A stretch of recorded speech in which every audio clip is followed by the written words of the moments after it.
What if I told you a teenager once tried to build a nuclear reactor in his backyard? Not in a laboratory, not in a movie, but in a small Michigan neighborhood. This is the shocking true story of David Hahn, the boy who became known as the Radioactive Boy Scout.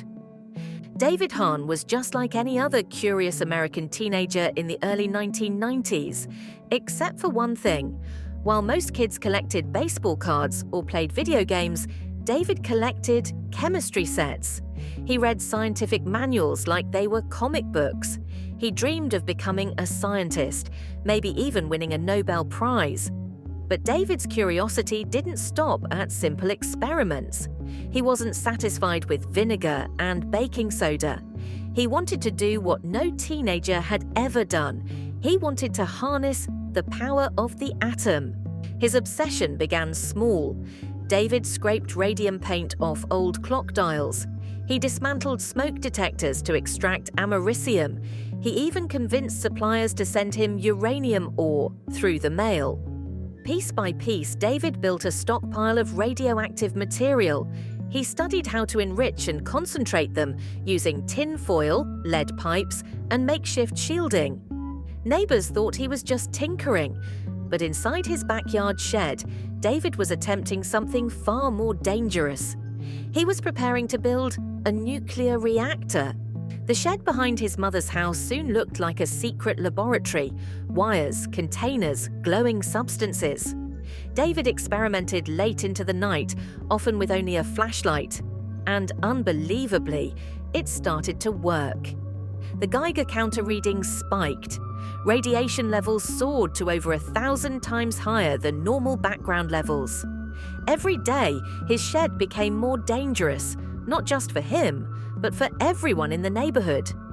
But David couldn't stop. He believed he was on the brink of something historic. He told friends he wanted to build a breeder reactor, the same kind used in advanced nuclear plants. Except this one was in a teenager's backyard. Eventually, people began to notice. David's clothes sometimes reeked of chemicals.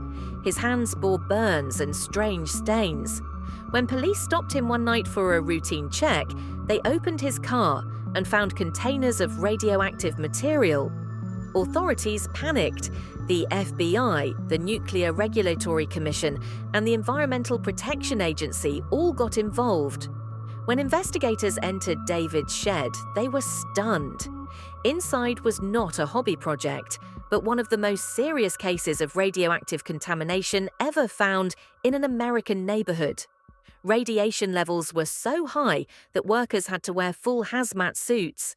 The entire shed had to be dismantled, sealed in barrels, and shipped to a secure radioactive waste facility in Utah. The media soon gave him a name, the Radioactive Boy Scout. Some hailed him as a misguided genius. Others saw him as a dangerous fool. But the truth was far more tragic. David's obsession with science brought him fame, but also isolation. He struggled with mental health, with the law, and with addiction. The boy who once dreamed of a Nobel Prize spent much of his life in courtrooms and jail cells. In 2016, at just 39 years old, David Hahn passed away, alone and far from the brilliant future he once imagined. His story remains a chilling reminder of the thin line between genius and disaster. So what do you think? Was David Hahn a brilliant mind ahead of his time, or a dangerous obsession that risked countless lives? Tell me in the comments below, and don't forget to subscribe for more shocking, true stories history tried to bury.